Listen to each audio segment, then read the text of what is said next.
الكريم أما بعد.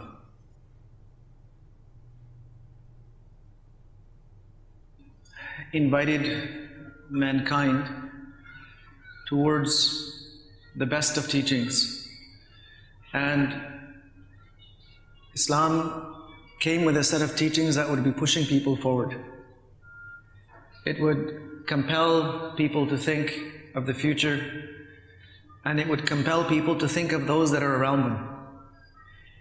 And the teachings of Islam also compelled people to think about themselves. One of the things that people are usually very much in tune with is their appearance. People, especially teenagers, extremely conscious of their appearance. Some spend a great deal of time fixing themselves, grooming themselves, whatever the case may be. Islam also came with the teachings that a person should maintain their appearance. It's not Islamic to be ungroomed or messy, disheveled, to have messy hair, messy clothes. In fact, once the Prophet ﷺ saw a person whose hair was unkept. Their hair was kind of going all over the place. So he said that, أَمَا كَانَ يَجِدُ هَذَا مَا يُسَكِّنُ بِهِ شَعْرًا. Couldn't this person find something like a comb to settle their hair down, to groom their hair? Another hadith, the Prophet ﷺ said, مَنْ كَانَ لَهُ شَعْرٌ فَلْيُكْرِمْهُ. Person who has hair should make ikram of the hair. Show it respect. Treat it respectfully. In other words, look after it. Take care of it. Once he saw someone with clothes that had stains on them, with dirty clothes. So he said, couldn't this person find some water to at least wash out the stains from his clothes? So a neat and tidy appearance is also a part of Islamic teachings. So this is something that we should be very much in tune with. When we come to school, the requirement or the expectation is that we're coming in a neat and tidy appearance. The hair has been combed, groomed, the clothes are clean and pressed, and a person looks presentable.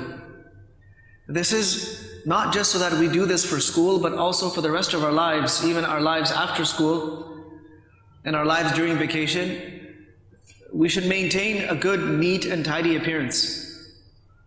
Especially today, when there are so many questions raised about Islam, so many doubts and suspicions, so many misgivings, misunderstandings. So when we're out there, we're not just representing ourselves, we're also representing our deen. And if we go out in an unkept way, whether we might not even think of it, it might not even cross our mind, but people will say, oh yeah, look at those Muslims. Even though they shouldn't be saying that. They should be saying, look at that human being, or look at that boy, or look at that girl. But they don't. They say, look at those Muslims. Look at how uncivilized these people are. These people don't know how to groom themselves. They're always messy, they're always wearing dirty clothes. Islam did not come with this. Islam taught us to look after ourselves, to groom ourselves, to treat ourselves with respect. He, alayhi salatu wasalam, used the word for respect. Treat your hair with respect.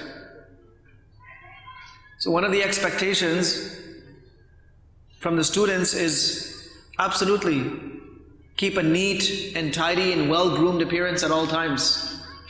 And keep your appearance according to the Sunnah.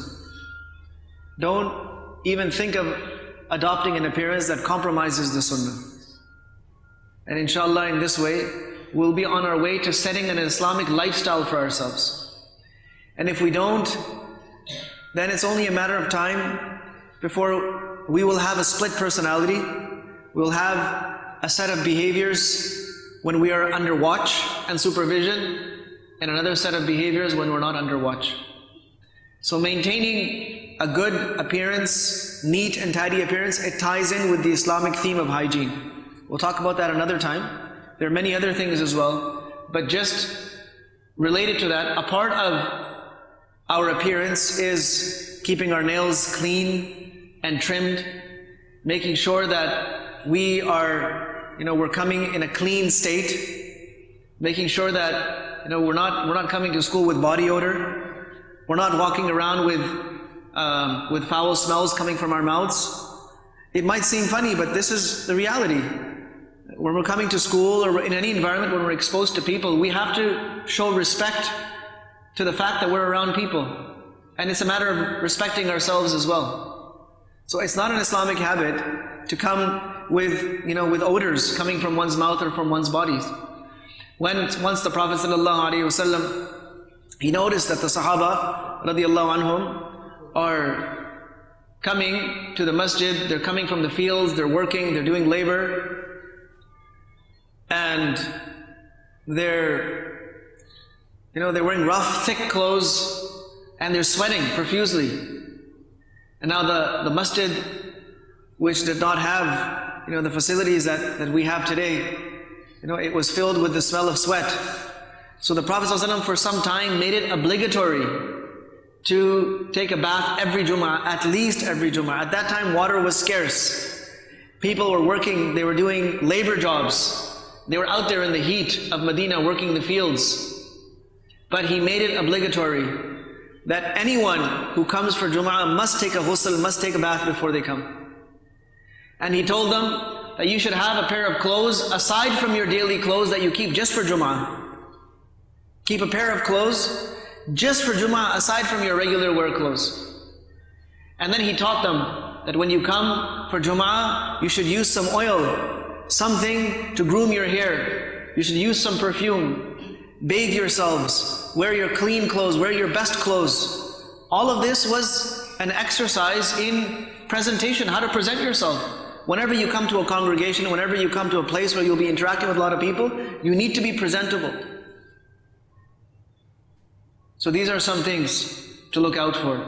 Keep your own appearance, and the way you groom yourself, it's representative of who you are, how much self-respect you have. It's not about having the most expensive things. This is sometimes where we get a little bit confused. We think that having the most expensive things means you're having the best appearance. Sometimes you'll have expensive things if you can afford it, sometimes you won't. But it's about making sure that your appearance is neat and tidy, irrespective of what you have. So even your shoes, don't come with shoes that are all scuffed up and dirty and muddy. Look after your shoes. Come with, it's a matter of how much respect and how much pride you take in yourself and in what you're doing. If you were in the army and you had scuffed up boots, you'd get in big trouble, you'd get penalized. Even though it's the army, but they expect you to maintain your position because you are the front line representing the entire nation, the entire country, and they expect a sense of discipline. It's supposed to be instilled.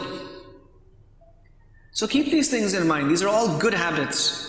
Today other people have taken these good habits and they pride themselves in them, even though these habits are embedded in our tradition, in our culture.